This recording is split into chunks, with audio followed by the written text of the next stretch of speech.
êtes très nombreux en train de nous suivre, mesdames et messieurs. Merci de la confiance que vous nous renouvelez encore ce soir. Votre émission Savoir en parler chez vous. Nous allons nous pencher ce soir dans le secteur de l'éducation. Oui, l'éducation nationale, parlons-en. C'est un secteur clé pour le développement. Si vous voulez détruire un pays, commencez par détruire son système éducatif. Commencez par détruire l'éducation de ses enfants, de ses citoyens. Ce soir, je reçois pour vous un acteur de l'éducation. Avec lui, nous allons échanger autour de cette question liée à des actions qui doivent réellement être menées pour que l'on puisse rehausser, remonter les niveaux de l'éducation en République démocratique du Congo. Et lui, c'est Jaurès Matuidi. Bonsoir et bienvenue. Merci, monsieur Michel Okoki. Merci une fois de plus de m'avoir reçu sur ces plateaux, sur ces beaux plateaux que je suis en train de voir. D'envier en même temps. Que j'envie d'ailleurs, qui a revêtu de sa plus belle robe, comme on l'a toujours eu l'habitude de le dire. Et je vous encourage pour ces initiatives et que cette chaîne aille de l'avant. Oui, il faut que nous allions de l'avant, il faut que nous puissions continuer à sensibiliser la population, à lancer tout ce qui doit être lancé comme sonnette d'alarme auprès des autorités pour que des mécanismes soient mis en place de telle sorte que l'on puisse résorber tel ou tel autre problème qui est en train de caractériser la République démocratique du Congo. Nous parlons du secteur de l'éducation. Déjà, le ministère de temps en temps change d'appellation. C'était EPST, EPST, EPSP. On revient à EPST. Maintenant, Éducation nationale et nouvelle citoyenneté. La nomenclature, ça vous dit déjà quelque chose? Bon, c'est tout ce que nous subissons chaque fois dans notre pays, hein? Les appellations en appellation. Mais les contenus, c'est ce qui importe le plus. Les appellations, ce sont des synonymes. Aujourd'hui, c'est le ministère de l'Éducation. Hier, c'était le ministère de l'EPST. Donc, ce ne sont que des appellations qui changent. Mais est-ce que nous devons nous poser la question préalable? Est-ce le contenu ou les fonds? Est-ce que les réformes que nous avons tant décriées ici sur votre plateau, est-ce qu'ils sont pris en compte? C'est ça la question. Ce que nous voulons aujourd'hui, que les autorités qui ont dans leurs attributions l'éducation ne puissent pas seulement s'arrêter à des appellations, des synonymes, mais plutôt entrer dans le fond réel. Que l'on puisse résorber un peu toutes les difficultés qui sont en train de caractériser le secteur. Tout à fait. La gratuité de l'enseignement avait été lancée. Aujourd'hui, vous qui êtes dans le secteur, un mot, quelle lecture vous faites déjà de la situation actuellement? Monsieur Michel Okoki, nous l'avons toujours dit ici sur ces plateaux que les mesures constitutionnelles parfois mises en application dans notre pays sont bonnes. Envoyer à les enfants à l'école, c'est une œuvre salvatrice pour notre pays. Mais le plus grand problème que nous avons toujours tant décrié, c'est au niveau de l'applicabilité de ces mesures. L'enseignant qui, par exemple, est dans une salle de classe d'une centaine d'élèves, comment il peut s'en sortir? C'est ça. Ce sont toujours les conditions qu'on a toujours demandées. Les conditions, mettre l'enseignant dans de très bonnes conditions. Les infrastructures éducatives, est-ce qu'ils répondent aux normes? C'est ça la plus grande question qu'on s'est toujours posée sur cette fameuse gratuité.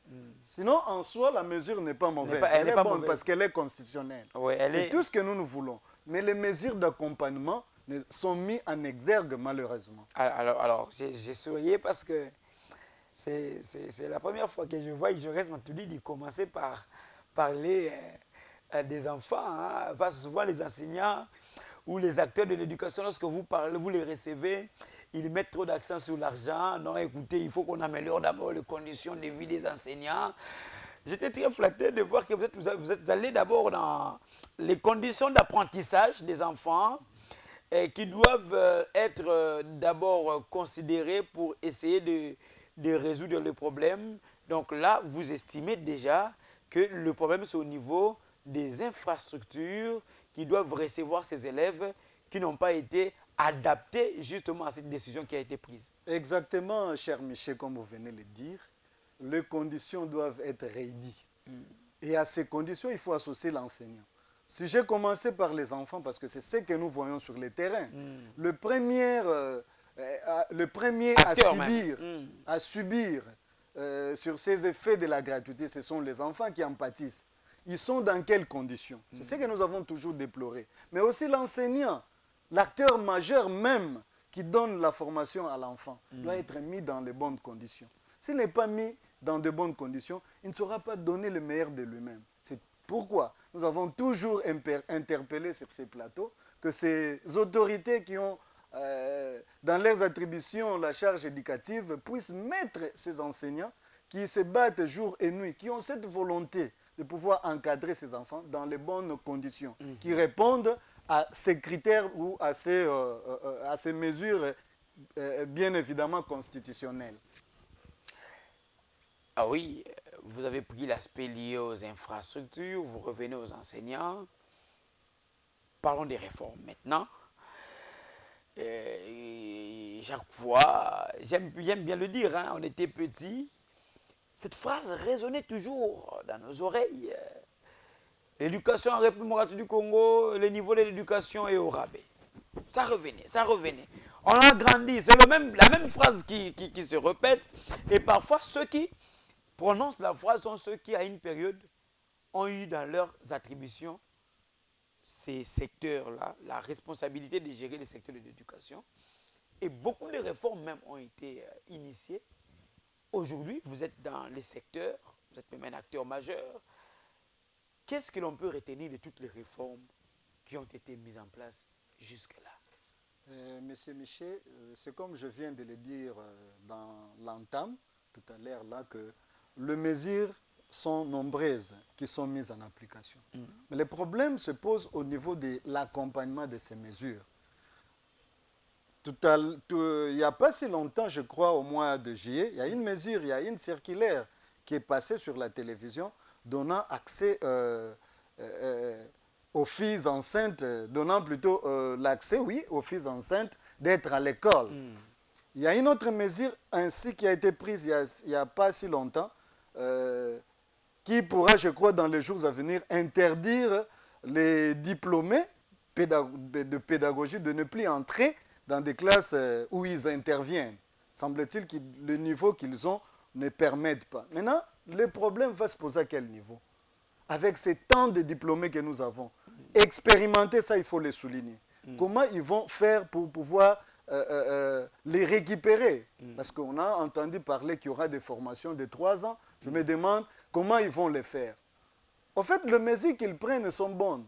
Mais le problème se pose au niveau de l'applicabilité, comme je l'ai toujours dit. On peut dire l'applicabilité ou même de la conception. La conception, je voulais poser ça une peut... question en fait. Oui.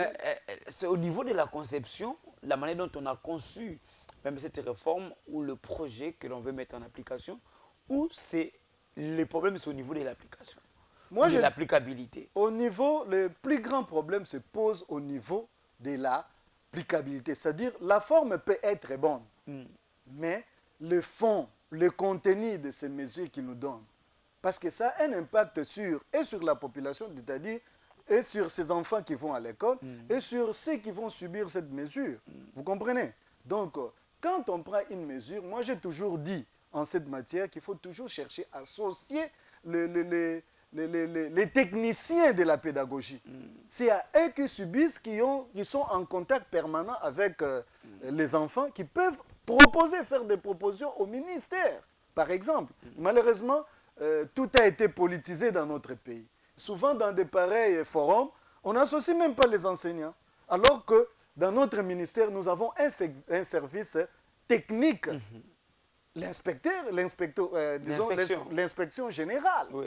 C'est elle qui a le service technique qui pourrait, par ses itinérances, faire des propositions au ministre pour qu'ils prennent les décisions appropriées. Mais malheureusement, ce sont plutôt les politiques qu'on voit en première ligne qui parfois ne maîtrisent pas, excusez-moi les mots, qui ne maîtrisent pas ce secteur. C'est ça le plus grand problème. Et ils viennent avec des propositions qui ne sont pas adaptées à certaines réalités sur le terrain.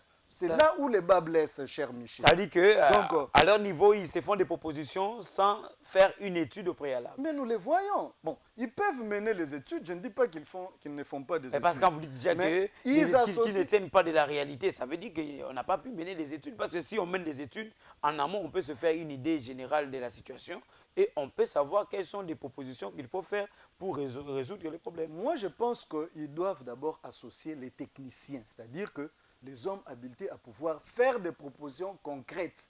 On ne peut pas parler d'un véhicule là où il n'y a pas un chauffeur ou un mécanicien. Donc, il faut associer ces gens-là dans ces secteurs, capables de pouvoir faire des propositions concrètes et qui doivent aboutir. Mais malheureusement, dans notre pays, qu'est-ce que nous constatons? Dans de pareils forums, comme je l'ai dit, ce sont plutôt les politiques qui sont mis à l'avant-plan et qui vont parfois vous faire des propos, qui viennent parfois avec leurs membres de famille. C'est ce que nous subissons. Qui ne sont pas, je n'ai pas dit qu'ils n'ont pas étudié, mais parfois qui ne sont pas dans les domaines, qui ne sont pas en contact permanent avec les réalités rencontrées dans ces secteurs éducatifs, par exemple. Et c'est pourquoi nous avons des mesures qui souffrent parfois d'application, ou parfois ces mesures sont mises en place, mais ils ne sont pas appliquées, tout simplement parce qu'ils ne répondent pas, ce sont des mesures qui ne sont pas adaptées à certaines réalités. Mais c'est dans ce sens-là que je vous ai posé la question. Le problème, c'est à quel niveau? Le problème, ce n'est pas au niveau de la conception déjà, parce que vous avez évoqué le fait qu'on n'associe pas les techniciens, on n'associe pas les acteurs permanents qui sont dans les secteurs, qui œuvrent dans le secteur. Déjà, on ne les associe pas. Les autorités, à leur niveau, ils s'imaginent des stratégies et ils viennent imposer justement aux enseignants de les appliquer, alors qu'en amont, ils n'ont pas mené des études pour se rendre compte de la situation et à partir de cette situation-là, chercher justement des solutions à apporter. Cher Michel, l'enseignement, c'est comme un peu la médecine. Vous savez, vous avez un enfant malade qui tombe malade chez vous à la maison. Qu'est-ce que vous allez faire en premier lieu? C'est de l'amener à l'hôpital. Et que doit faire le médecin? Le médecin va chercher à diagnostiquer, savoir qu'est-ce qui ne va pas dans le corps de cet enfant-là. Et c'est après ces diagnostics que le médecin va établir une prescription médicale. Et c'est de la même chose que dans notre secteur éducatif. On doit consulter, savoir quel est le problème qui fait en sorte que ces secteurs souffrent. C'est-à-dire qu'il fallait consulter les gens qui sont concernés, les gens du secteur. Je l'ai déjà dit qu'il y a un service approprié, le service technique, l'inspection générale, travailler en commun accord avec le ministère de l'Éducation nationale et la nouvelle citoyenneté pour que ce ministère puisse avoir des vrais problèmes qui gangrènent ce secteur. Et c'est après avoir fait plutôt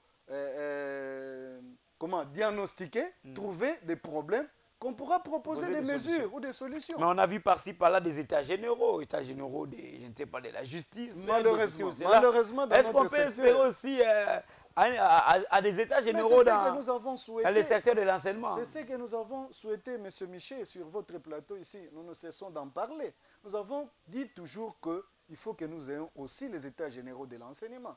C'est là où nous saurons le vrai problème qui gangrène ce secteur. Parce que toutes ces propositions, elles sont bonnes, mais est-ce qu'ils répondent réellement aux normes? Ils répondent réellement aux questions liées ou aux besoins qui se posent dans ce secteur? J'essaierai tenté de vous poser cette question. Est-ce qu'aujourd'hui, on peut se dire que l'État congolais connaît les vrais besoins de notre pays dans le secteur de l'éducation? Ça veut dire, quels sont les problèmes de la société?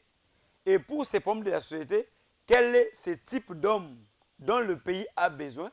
De telle sorte qu'à partir de cet aspect des choses, que l'on voit exactement quels sont les secteurs, quelles sont les options, quelles sont les sections que l'on peut prioriser, de telle sorte qu'au finish, nous puissions avoir ce type d'homme qui pourra résoudre tel ou tel autre problème qui caractérise la société. Voilà, là nous avons la réponse à travers cette question. La réponse doit venir d'où?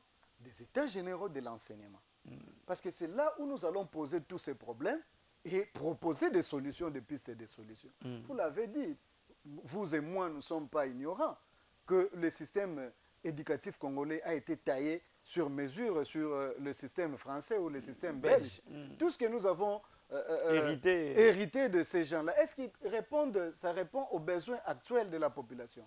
Point d'interrogation. Nous avons quel genre d'options, par exemple, dans notre vie actuelle, qui peuvent facilement, ou bien qui puissent répondre aux besoins réels de la population? Vous savez, je prends un exemple très simple. Nous entrons, par exemple, dans ce secteur d'apprentissage actuellement. Vous savez que dans les jours à venir, nous aurons des problèmes sérieux de couturiers. Les hommes ne savent pas faire l'option couper couture parce que c'est destiné selon l'imaginaire. Ils pensent que c'est pour les femmes. Ils pensent que c'est pour les femmes. Et cette question-là doit être traitée. Nous avons des options qui ne répondent, qui n'ont pas vraiment, comment dirais-je, qui ne répondent pas aux besoins réels de la population. On est un pays à vocation agricole, mais il n'y a presque pas de sections qui organisent des écoles, qui organisent l'agriculture, par exemple. Faites une ronde à travers la ville de Kinshasa, cher Michel. Comptez le nombre d'écoles qui organisent, par exemple, les options vétérinaires ou agricoles dans notre pays. J'étais une fois ici, pour ne pas la citer, cette école, Yolo. Vers Yolo, là. Ils ont pratiquement tous les matériels, mais allez voir l'effectif dans cette école. Vous comprenez? Les jeunes gens se disent, bon, moi je vais devenir agriculteur. Dans leur tête, ils se disent, bon, un agriculteur, ce n'est qu'un moins que rien. Bon, il ne représente pas grand-chose dans la société, alors que c'est le contraire. Et ce n'est pas aussi un problème de sensibilisation et de conscientisation aussi de cette jeunesse. Le problème se pose au niveau, comme vous l'avez dit, de l'orientation d'abord. Ouais, l'orientation. Et ce problème doit tirer sa source déjà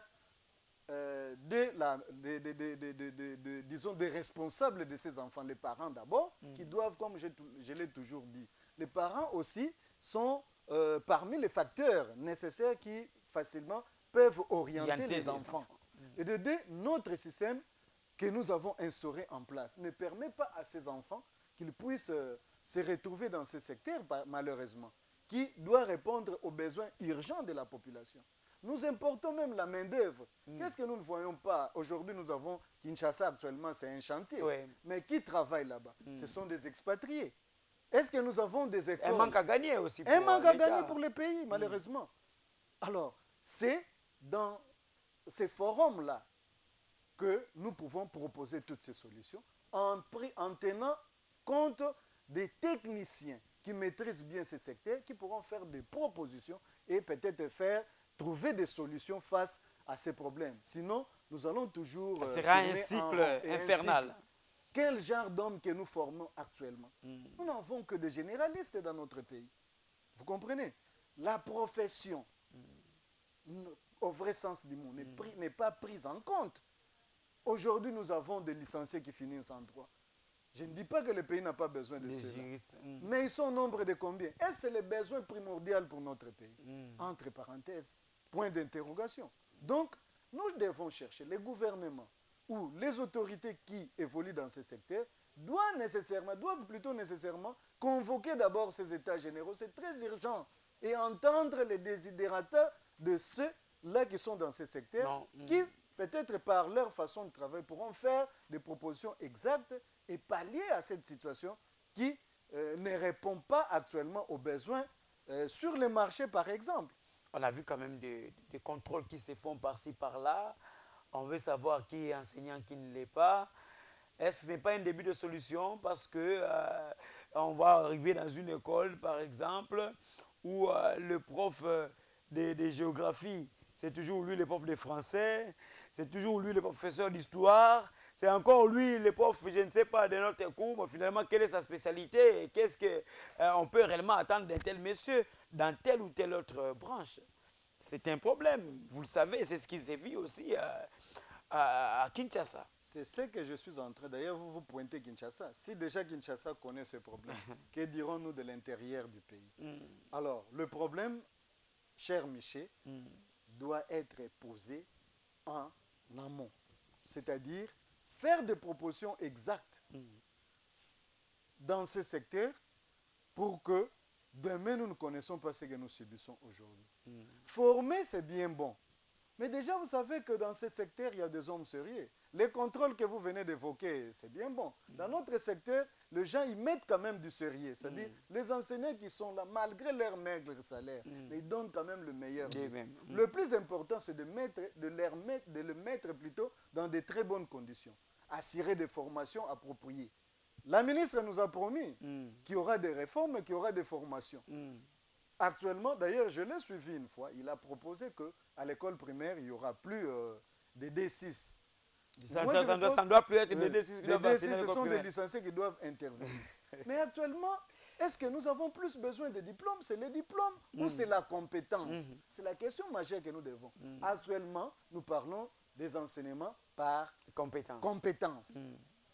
Une enseignante D6 qu'elle soit, mais avec son expérience, avec tout ce qu'elle a déjà comme formation et compétences, pourra bien se défendre. Alors que nous avons en même temps des licenciés qui sont incapables de se défendre. Exactement. Donc, qui ne valent même pas le niveau d'un élève de la première année. Moi, je pense que valoriser les titres académiques, ça ne vaut pas de la peine.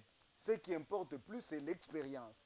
Ce sont les formations. Il faut être le pragmatisme, disons. Est-ce que cet enseignant-là a subi des formations? Est-ce que le ministère met à la disposition de l'enseignant des formations appropriées? Quels sont les outils nécessaires mis à la disposition de cet enseignant-là pour qu'il réponde aux normes? C'est ça le plus important. Ce n'est pas le titre, mon cher. Parce qu'on peut être licencié, vous venez de le dire, mais on ne sait pas écrire même son propre nom. Qu'est-ce que nous ne subissons pas aujourd'hui? Je ne critique pas les titres universitaires, mais en réalité, qu'est-ce qui s'est fait? C'est la réalité. Vous comprenez? On ne peut pas ne pas évoquer cet aspect de choses. Nous vivons ça chaque jour. Alors, j'étais en train de dire en même temps que vous étiez en train de mettre en exergue cet aspect des choses. Vous avez évoqué le fait qu'on a accepté que les jeunes filles engrossées puissent se retrouver dans la salle de classe pour éviter toute forme de discrimination. Question précise, comment vous avez reçu, vous, une telle décision? Bon, vous savez, cher Michel, cette question, je l'ai eue parce que la circulaire de Madame la ministre a été signée, je crois, un certain 15 juillet 2025. Une mesure qui est prise. Nous qui sommes de ce secteur, nous ne pouvons pas la contredire, parce que c'est une décision qui a été prise. Mais maintenant, nous devons étudier les fonds. C'est là où moi je suis. Analyser la décision. Forme, oui, c'est bien bon. Pour ne pas créer la discrimination. Parce que déjà, la Constitution nous dit qu'il doit y avoir, je crois, dans son article 14, si je ne m'abuse, qu'il doit y avoir la parité entre l'homme et la femme. Et dans ce secteur, on demande de donner beaucoup plus de chances à la femme. Le même nombre de chances, disons, à l'homme et à la femme. C'est-à-dire le mettre au même pied d'égalité. Mais maintenant, c'est aussi au niveau de la moralité. Une décision constitutionnelle, oui, il ne doit pas souffrir. Mais le problème se pose au niveau de la conscience. Vous emmenez des filles enceintes dans une salle de classe. Quel sera le témoignage des amis? D'abord, les effets de la grossesse dans la salle de classe. Voilà. Vous avez une fille enceinte dans une salle de classe qui a besoin d'eau. Subitement, le prof doit interrompre le cours pour elle et chercher à ce que cette fille étanche sa soif. C'est la question majeure qu'on doit se poser. Vous voyez? Donc, il y a certaines mesures qui peuvent être analysées, qui peuvent être prises, c'est bien bon. Mais le fond, l'applicabilité, comme je viens de le dire, c'est là où ça pose problème. Vous associez le fils enceinte, parce que moi je croyais peut-être qu'il y aura une formation spéciale pour ces enfants. Malheureusement, il y a eu une certaine contradiction. Parce que quand vous le faites, déjà les écoles catholiques n'étaient pas d'accord avec cette mesure. Ils ont l'ignette. Du point de vue moral, ça va déjà déranger. Et il y a eu des réactions de part d'autres, disant que c'est une discrimination quand on les écarte. Parce qu'on dit que le garçon qui a engrossé, qu'est-ce qu'on fait de lui? Nous sommes parents, nous avons des femmes dans nos maisons. Nous savons tous comment fonctionnent des femmes enceintes avec leurs caprices. Maintenant, dans une des salles de classe, une classe de 5, 6, 50 élèves, il y a 4, 5 filles enceintes. Je ne sais pas si l'enseignant il va s'en sortir comment, avec tous ces caprices. Il sera en mesure. Vous voyez? Donc, il y a certaines mesures parfois, Il faut bien les étudier. qu'on prend dans notre pays, question de les étudier convenablement. Vous comprenez? Donc, vous rejoignez Voir la question que le je vous bien. ai posée au début. Ça veut dire que des projets, des propositions doivent être mûries en amont avant de les imposer. Le problème, c'est nous, cher Michel, c'est la précipitation. Moi, c'est ce que j'ai toujours constaté, Décrier. décrié.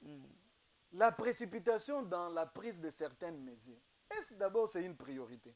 Parce que moi, personnellement, je dirais que pour une fille enceinte déjà, C'est une honte. c'est une honte.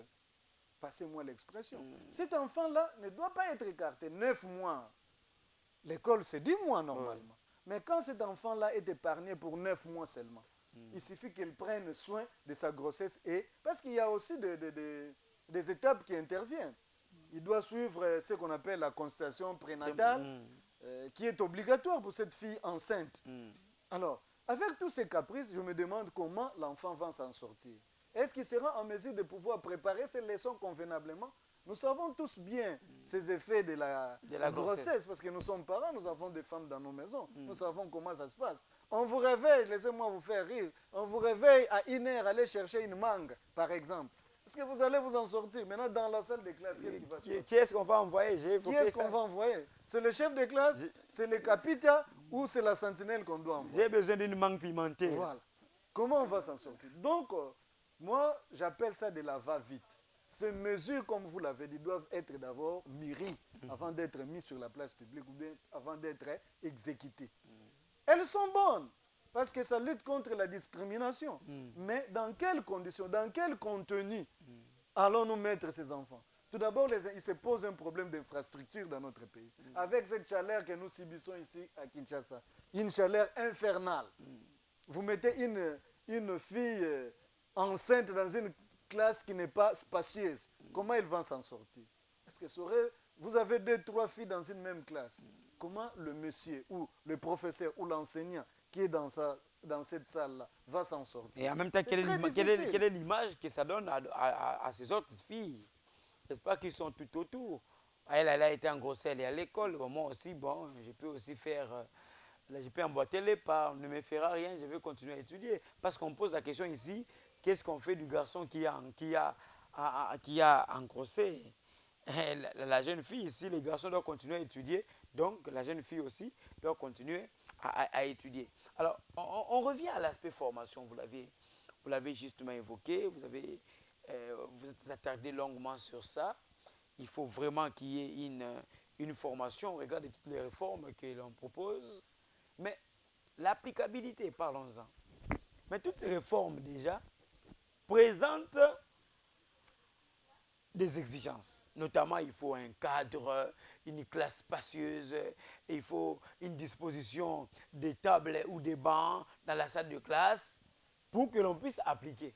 Mais déjà, vous avez évoqué en amont, au début, il y a un problème des infrastructures, n'est-ce pas, qui ne sont pas adaptées déjà à certaines réalités. Ça va se passer déjà comment au niveau des salles de classe pour que l'on puisse, par exemple, dans une salle de classe de 120 élèves, que l'on puisse, par exemple, appliquer les DAS.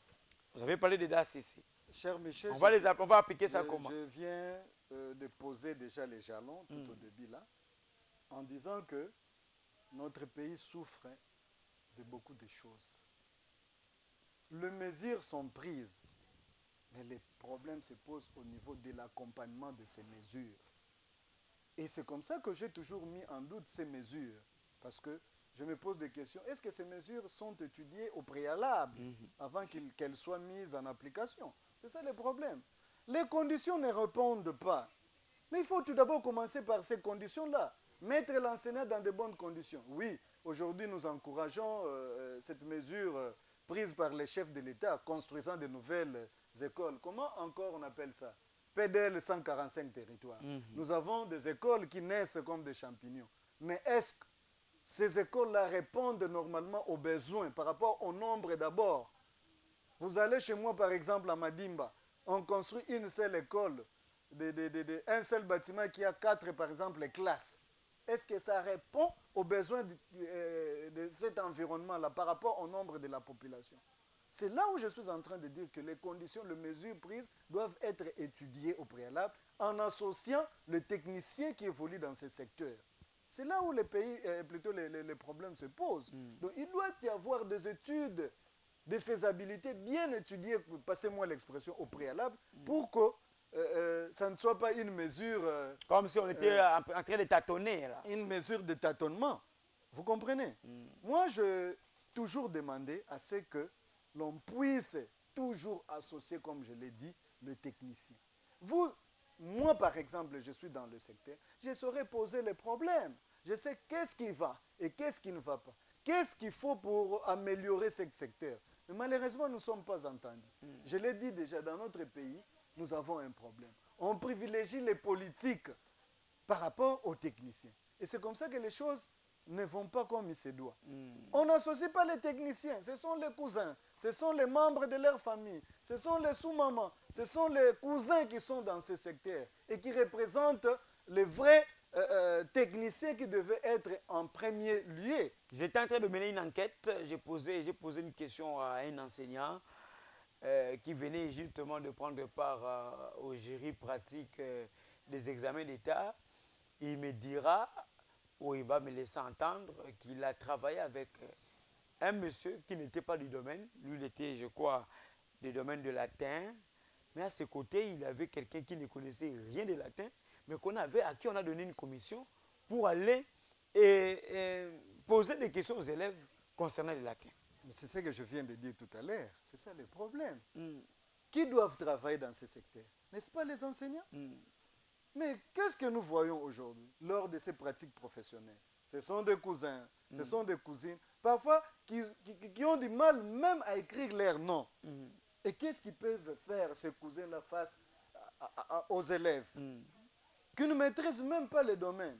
Tout simplement, c'est pour avoir un peu de l'argent. Pour se faire un peu une santé financière. Non. Et c'est comme ça que nous sommes entrés, vous avez toujours dit ça, c'est comme ça que le niveau de l'enseignement dans notre pays est toujours au rabais. Parce qu'on associe la politique dans ces histoires. C'est ça le vrai problème. On n'associe pas les personnes compétentes, les techniciens appropriés. Et pourtant, nous avons une inspection générale, je l'ai dit, qui dispose dans son set des techniciens, des inspecteurs dans chaque domaine. Ils pourront venir avec des formations appropriées. Et nous, si nous avons des gens pareils, nous n'allons pas connaître ces théâtres-là. Mais qu'est-ce que nous ne voyons pas? Les jours de pratique professionnelle. Je l'ai dit, nous avons des cousins. Qu'est-ce qu'ils vont faire dans la salle de classe? Et parfois, ils sont même corrigés par ces élèves. Il y a des élèves qui sont doués et qui savent déjà dénicher que celui-ci qui est devant moi n'est pas de mon domaine. Vous comprenez?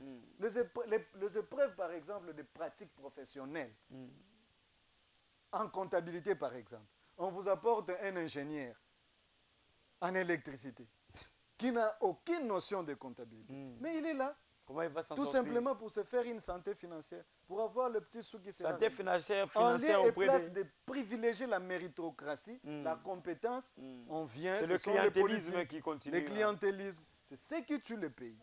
C'est ce que nous sommes en train de déplorer dans notre pays. Donc, c'est pour moi l'occasion d'interpeller les autorités dans notre secteur, de pouvoir mettre du sérieux. Ce domaine, c'est l'avenir de notre pays. On ne peut pas jouer avec l'enseignement, c'est l'avenir de notre pays. Quel sera le Congo de demain? Nous n'avons pas de relève, cher Michel, dans notre secteur. Nous avons le pouvoir, nous avons cette capacité-là de remplacer nos aînés, nos parents qui évoluent dans ce secteur. Mais derrière nous, nous n'avons pas de remplaçants. Vous vous demandez déjà qui va enseigner vos enfants. C'est ça le problème qu'on se pose. Allez-y maintenant. Quel genre d'enseignants que nous aurons dans les jours à venir? Tout simplement, ce n'est pas la faute à ces enseignants. Mais c'est parce qu'ils n'ont pas reçu une éducation appropriée qui doit répondre aux besoins utiles de la société, malheureusement. Nous ne formons que des généralistes. C'est ça le problème. Mais quand on veut encore accentuer, par exemple, dans nos secteurs, recourir à des titres, c'est bien bon, les titres, oui. Mais c'est la compétence qui doit primer. Le diplôme n'est qu'une présomption. C'est une présomption. C'est plutôt la compétence.